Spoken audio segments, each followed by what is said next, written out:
Hello friends, S के career academy में आपका स्वागत है। आज हम पढ़ेंगे क्लास 12 का मैथ, जिसकी एक्सरसाइज है 10.4।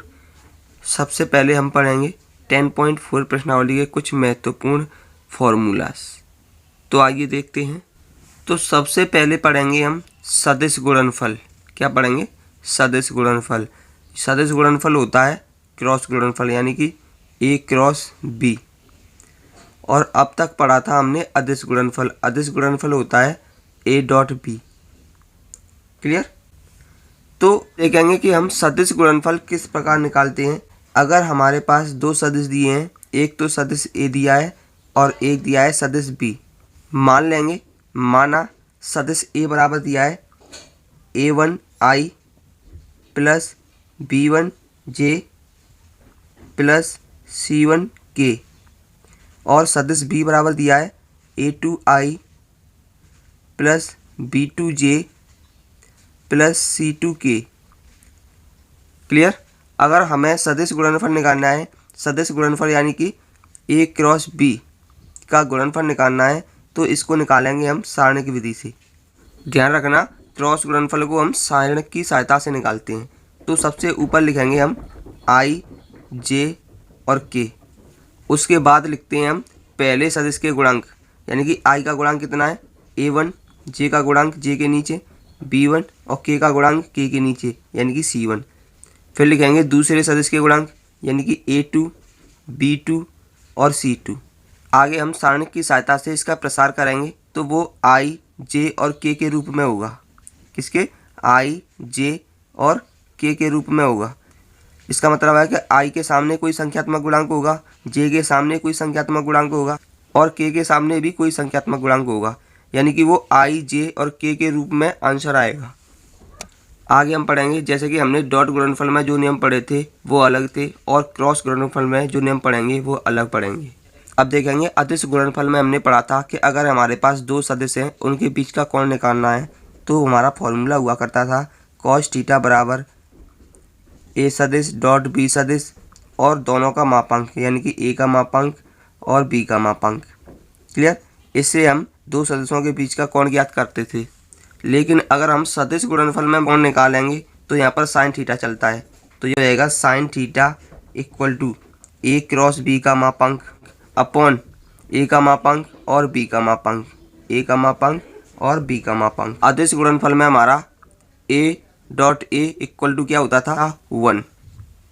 आगे देखेंगे, अगर हमारे पास दो सदिश हैं ए और बी की लंब की दिशा में मात्र सदिश ज्ञात करना है, तो उसका फॉर्मूला होगा n cap equal to A cross b upon a cross B का मापांक, ए क्रॉस बी का मापांक। अगर हमारे पास दो सदिश दिए हैं तो उसकी लंब की दिशा में मात्र सदिश ज्ञात करना है, तो इस फॉर्मूले से ज्ञात करेंगे।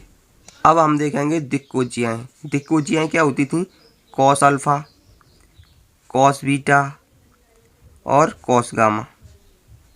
दिक्कोज्जियाएँ होती थी cos alpha, cos beta, cos gamma. Alpha क्या है? यहाँ पर एक्स अक्ष के साथ बनाया गया कोण, बीटा है वाई अक्ष के साथ बनाया गया कोण, और गामा है जेड अक्ष के साथ बनाया गया कोण। इनमें एक नियम लगता है जो बहुत ही इम्पोर्टेंट है। नियम क्या है हमारा? नियम है हमारा cos square alpha plus cos square beta plus cos square gamma equal to 1।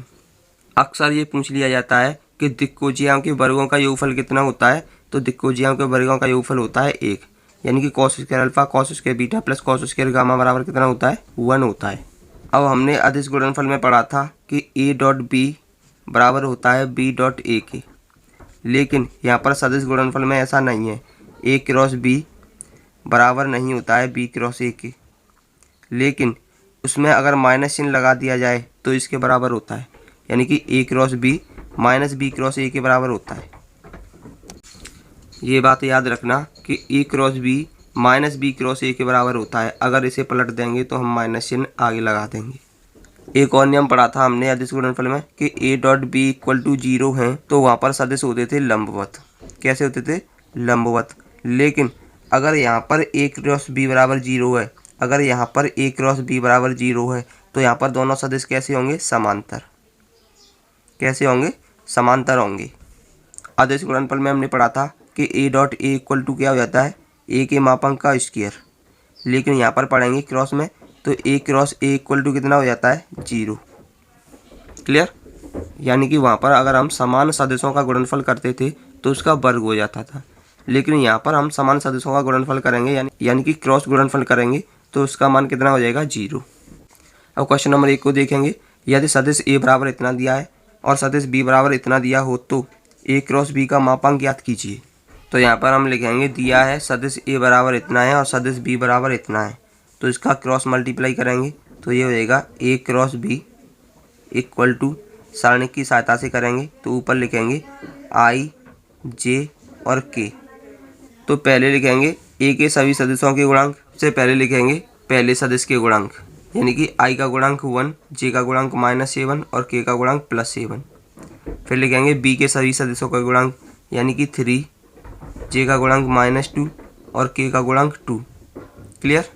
इसका सारणी की सहायता से मल्टीप्लाई करेंगे तो ये हो जाएगा ए क्रॉस बी इक्वल टू आई का प्रसार करेंगे तो इससे ये गया और ये गया, इसका इसमें मल्टीप्लाई करेंगे तो ये हो जाएगा -14 माइनस इसका इसमें करेंगे तो -14। क्लियर? अब लिखेंगे प्लस के बाद माइनस आता है जे, इससे ये गया और ये गया, इसका इसमें मल्टीप्लाई करेंगे तो 2 हो जाएगा, माइनस इसका इसमें मल्टीप्लाई करेंगे तो 21 हो जाएगा। क्लियर? प्लस के, इससे ये गया, इसका इसमें मल्टीप्लाई करेंगे तो -2 माइनस इसका इसमें मल्टीप्लाई करेंगे तो -21। क्लियर? तो ये हो जाएगा आई कैप -14 और माइनस से माइनस +14 माइनस जे, ये हो जाएंगे -19 प्लस के -2 और माइनस से माइनस +21। तो इसे हम लिख सकते हैं 14 से 14 गए तो 0 बचेंगे, तो 0 आई माइनस से माइनस प्लस हो जाएगा 19 जे प्लस 21 प्लस किए और 2 माइनस किए तो कितने बचेंगे 19 के। क्लियर? यानी कि ए क्रॉस बी बराबर कितना आ गया, ए क्रॉस बी बराबर आ गया हमारा 0 आई प्लस 19 जे प्लस 19 के। अब निकालेंगे इसका मापांक, तो इसका मापांक हो जाएगा ए क्रॉस बी का मापांक इक्वल टू रूट 0 का वर्ग कितना होगा 0 प्लस 19 का वर्ग, तो लिखेंगे 19 का वर्ग प्लस के का गुणन कितना है 19, तो 19 का वर्ग। अब इनको जोड़ेंगे तो ये हो जाएगा 19 का वर्ग और 19 का वर्ग, यानी कि 2 19 का वर्ग हो जाएगा, 19 का वर्ग, यानी कि 19 का वर्ग बाहर निकल जाएगा तो ये बचेगा 19 और ये 2 रूट के अंदर रह जाएगा, यानी कि ए क्रॉस बी का मापांक कितना आ गया, ए क्रॉस बी का मापांक आ गया हमारा 19√2। क्लियर? यही हमारा आंसर है। क्वेश्चन नंबर 2 है सदिश a प्लस बी और सदिश a माइनस बी की लंब की दिशा में मात्र सदिश ज्ञात कीजिए जहां सदिश a बराबर इतना है और सदिश b बराबर इतना दिया है। क्लियर? तो सबसे पहले निकालेंगे हम सदिश a प्लस बी, तो लिखेंगे सदिश a प्लस बी। तो पहले a का मान लिखेंगे 3i plus 2j plus 2k। सदिश b का मान लिखेंगे तो b का मान है i plus 2j minus 2k। Clear? इसका मान निकालेंगे तो 3i और प्लस i कितना होगा 4i, 2j प्लस 2j कितना हो जाएगा 4j, तो ये होगा 4j और प्लस 2k और माइनस के 2k कितना हो जाएगा 0, तो ये है 0k। क्लियर?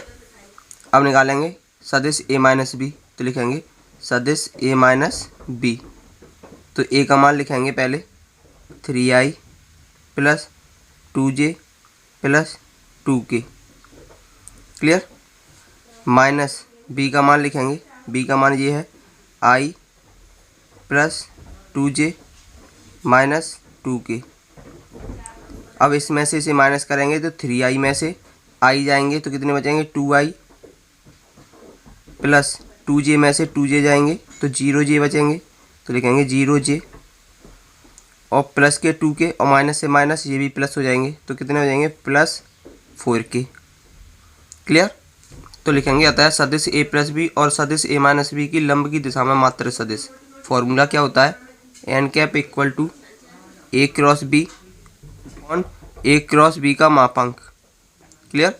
अब क्योंकि ये सदिश है हमारे पास, तो इसका सदिश क्या होगा, इसका फॉर्मूला होगा सदिश मात्र सदिश क्या होगा, प्लस माइनस लगा देंगे यहाँ पर, प्लस माइनस, प्लस का भी हो सकता है, ये माइनस का भी हो सकता है। ए क्रॉस बी यानी कि ए हमारे पास ये है और बी ये है, तो लिखेंगे A plus B cross A minus B, A cross B का मापांक यानी कि इन दोनों के क्रॉस का मापांक, तो लिखेंगे मापांक A plus B cross A minus B का मापांक। क्लियर। यानी कि A plus B cross A minus B का मापांक। तो सबसे पहले निकालेंगे हम ए प्लस बी और ए माइनस बी का क्रॉस मल्टीप्लाई। तो लिखेंगे A plus B cross A minus B. इसे किससे हल करते हैं, सारणिक विधि से हल करेंगे। तो लिखेंगे सारणिक आई जे और के। तो सबसे पहले हम इसके गुणांक लिखेंगे, यानी कि ए प्लस बी के गुणांक कितने हैं, 4 4 और 0। ए माइनस बी के गुणांक कितने हैं, 2 0 और 4। तो लिखेंगे 2 0 और 4। अब इसको सॉल्व करेंगे तो ये हो जाएगा। सबसे पहले हम आई का लेंगे, तो लिखेंगे आई, इससे ये गया और ये गया, इसका इसमें मल्टीप्लाई करेंगे तो 16 माइनस इसका इसमें करेंगे तो 0 माइनस जे लेंगे, तो जे का प्रसार करेंगे, इससे ये गया, इसका इसमें मल्टीप्लाई करेंगे तो कितना हो जाएगा 16 माइनस इसका इसमें मल्टीप्लाई करेंगे तो 0 प्लस के को लेंगे, के के अनुदिश प्रसार करेंगे तो इससे ये गया और ये गया, इसका इसमें मल्टीप्लाई करेंगे तो 0 माइनस इसका इसमें मल्टीप्लाई करेंगे तो 8। क्लियर। तो ये हो जाएगा 16i माइनस 16j, ये प्लस और ये माइनस कितना हो जाएगा -8k। ये किसका मान है, ये हमारा a plus B cross a minus B का। अब इसका मापांक निकालेंगे, तो मापांक हो जाएगा a plus B cross a minus B का मापांक इक्वल टू रूट 16 का वर्ग प्लस जे का गुणांक कितना है -16, तो -16 का वर्ग प्लस के का गुणांक कितना है -8, तो -8 का वर्ग इक्वल टू 16 का वर्ग कितना होगा 256। तो लिखेंगे 256 प्लस -16 का वर्ग भी 256, तो लिखेंगे 256 और -8 का वर्ग कितना होगा 64। अब इनको जोड़ेंगे तो इनका जोड़ आ जाएगा रूट 576 और ये किसका वर्ग होता है, ये होता है 24 का। यानी कि A plus B cross A minus B का मापांक कितना आ गया 24। क्लियर। एक A plus B cross A minus B का मान ये है और इसका मापांक ये है। इन दोनों मानों को हम समीकरण 1 में लिख देंगे। तो लिखेंगे समीकरण फर्स्ट में मान रखने पर, तो ये हो जाएगा प्लस माइनस, तो लिखेंगे प्लस माइनस, यहाँ पर देखेंगे कि इन दोनों का क्रॉस गुणनफल कितना आया है, क्रॉस गुणनफल आया है ये, तो लिखेंगे 16i minus 16j minus 8k।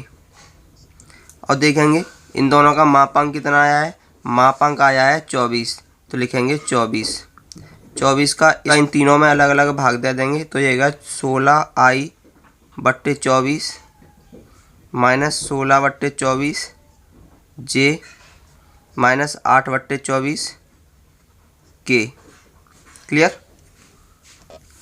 अब इनका भाग दें तो ये होएगा 8 से काट देंगे, 8 से 2 बार कट जाएगा और ये 3 बार आई माइनस ये भी 8 से 2 बार कट जाएगा और नीचे 24 3 बार कट जाएगा, जे माइनस ये 8 से 1 बार कट जाएगा, नीचे 3 बार कट जाएगा के। यही हमारा आंसर है।